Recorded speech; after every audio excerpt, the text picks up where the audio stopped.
Welcome to part one of our latest vlog series where you're going to get to see behind the scenes what the OTT crew is up to in the hobby. If you want to see part two, come across to OnTableTop.com where it's up and ready for the cult of games.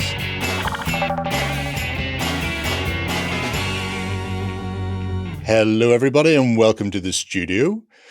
New year, new plans. New games. New games as well, yes. So this is the start of a new format. We're going to be running out throughout the rest of the year to see how it goes. If it doesn't work, we'll only do the 12. If it does work, we'll just keep going. But the plan is every 4 weeks, because it's cleaner than a month, because it doesn't vary. Yeah. We're going to do a project. And then at the end of the project, we'll have all the stuff together for whatever it is we're working on for our Let's Plays and that sort of thing. So this is our way of giving you a little glimpse behind the curtain and looking for your feedback as well. First 4-week period in February is going to be Blood and Plunder, since we've got the lovely new Blackbeard and Maynard set. Yeah, it is kind of huge. Yeah, it is massive, but that's mostly because of the 2 ships inside it. If they could have found a way to get into a smaller box, I'm sure they would have, because I think Mike went from shipping a crate of 6 games to shipping a crate with 2 boxes in it, which probably isn't particularly cost effective for the guys at Firelock, but hey-ho. So, you've probably seen the unboxing. I think probably everybody has seen the unboxing. When last I looked, there was about 15,000 views on that unboxing. There's a lot of people seem to be interested in pirates. Well, you know, I think this is the evolution of the gamer. Some people think it's because you get older. I think it's more of the osmosis of you just find out a little bit more about history each time you're playing and talking to people, so it gets a little more comfy. Which is very valid indeed, yeah.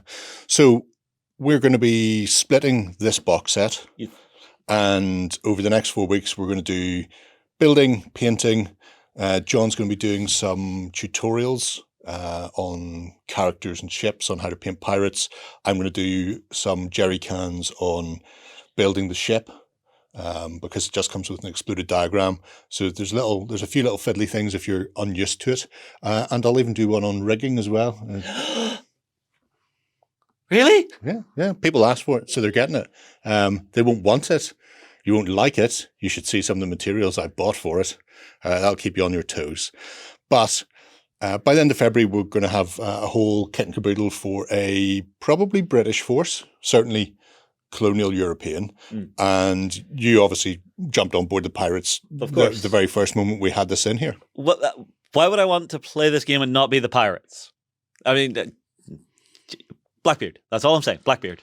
He did end up with his head being cut off.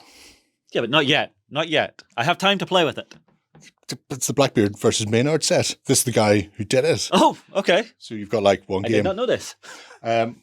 Right. Well, the first thing we need to do is split up the booty. Yep. You can see some of the stuff below that we've built up from boxings and the like. So we got cavalry, we got militia, we got soldiers, and we got Native Americans.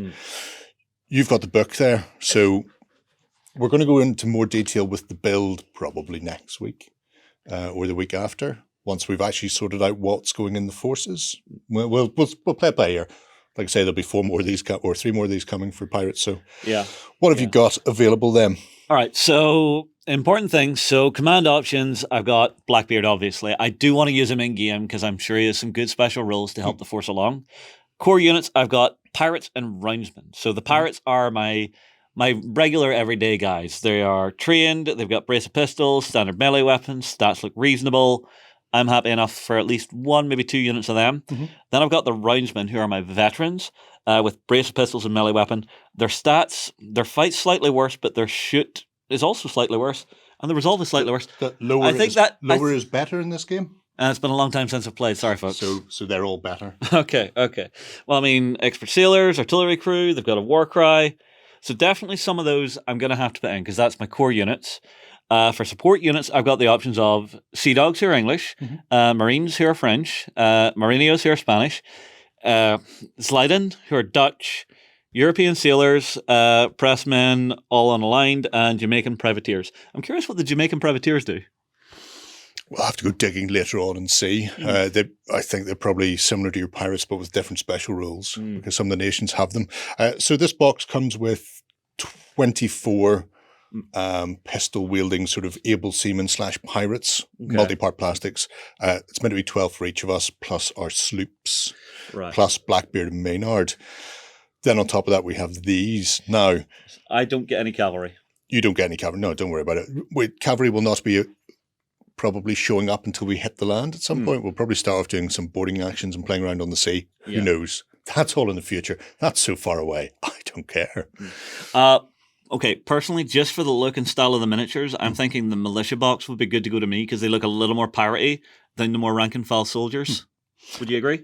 Yeah, well, they can be painted up to look more like provincial militia in uniforms, but you do have the ability to upgrade, I think, to muskets rather than having brace of pistols, or failing that, you can just take them as maybe some of your pressmen or your marines or sea dogs.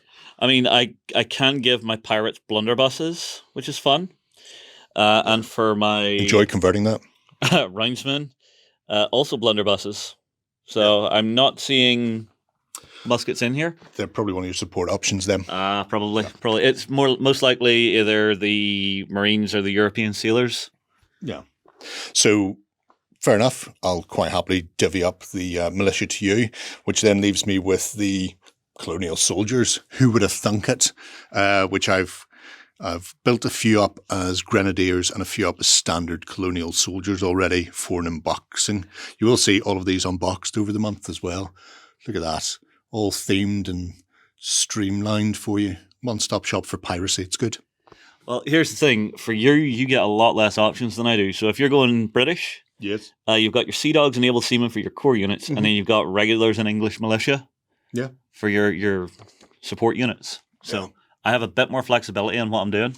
Yeah, but I've also got the full Raise to Black rules there. So I might go off book. I might go off piste. Like I say, time will tell. I will definitely take the cavalry as well for when we do hit the land, because that'll be fun. We do have a couple of extra boxes that we can play around with, though. So first up is the Native Americans, which definitely come in as support for a few of the colonial powers. So I know from Raise to Black, I could take them for various factions in there. So that's a possibility. I think it may be even possible to fit them into some of the piracy lists. We'll have to have a wee look. But we also have the Pirates Legends box, which contains like Anne Bonny and Steed and a whole host of people, including Black Caesar, who's a pirate commander by himself. But he was part of Blackbeard's crew, and you can take him as a fighting man, a little extra hero to run about the place. That could be interesting. You know, just if Blackbeard gets taken down, who'd have think it? You know, he could step up and maybe take over a little bit. Yeah. So we do have a few heroes / commanders kicking around in there beyond Blackbeard and Maynard themselves that we can play with. And then obviously, well, I've already built your Bermuda, so I'll build a Balandra for myself just for novelty value. But that's kind of what we're going to divvy up then. The Native Americans will build and paint, and we'll see who can use them when we're playing if we need to bump up points maybe. One question. So for list building, everything's in the book I need to build my list? Yeah. So that, which is the full rules, plus the 2 lists for the people who come in here. So just the British and Blackbeard fleet. So everything's in there for what you get in this. If you want to start expanding beyond, you can either go Beyond the Line for 17th century or Raise the Black for 18th century. That's just a fancier version of it that contains both books. So that's what I'll be sort of trawling through. It looks so pretty as well. Also, if you're on the Firelock Games website, there's a link at the top for Blood and Plunder online list builder that you can put together. Maybe we'll throw up a picture of that. Is that doable? You're going to be editing this. I have no idea what's possible with technology. I can take a screenshot, and I will give our Benjamin himself a little bit of a poke and go. Here, pop the link below. Oh, very decent. So there we are. We are literally taking our first steps into Blood and Plunder, where Mike and Rufus aren't standing beside us holding our hands and telling us what to do and how to do it. Yeah, or you're playing Rufus and I'm at the back of the room looking like a small child. Yeah, well, also that, which is good, to be fair. So we're going to fumble our way through this. And over the next, like I say, 3 weeks, 4 weeks, we're going to be putting out a lot of content for Blood and Plunder as we prep to get ourselves ready to start doing Let's Plays, which means we'll be coming back with sort of feedback, where we're at, what we've learned, what we've built, and also anything we've run into that we may think might need pointed out, whatever. So that's what we're doing for February. Over to you, folks. Let us know what you think below. And if you've already entered Blood and Plunder and want to give us any advice, list building wise, please feel free to drop it in there as well. We'll see you next week. Bye-bye. Go ahead and check out our other content on screen now. And while you're at it, why not hit subscribe and remember to ding our dong. Go on, you know you want to click it. Go on.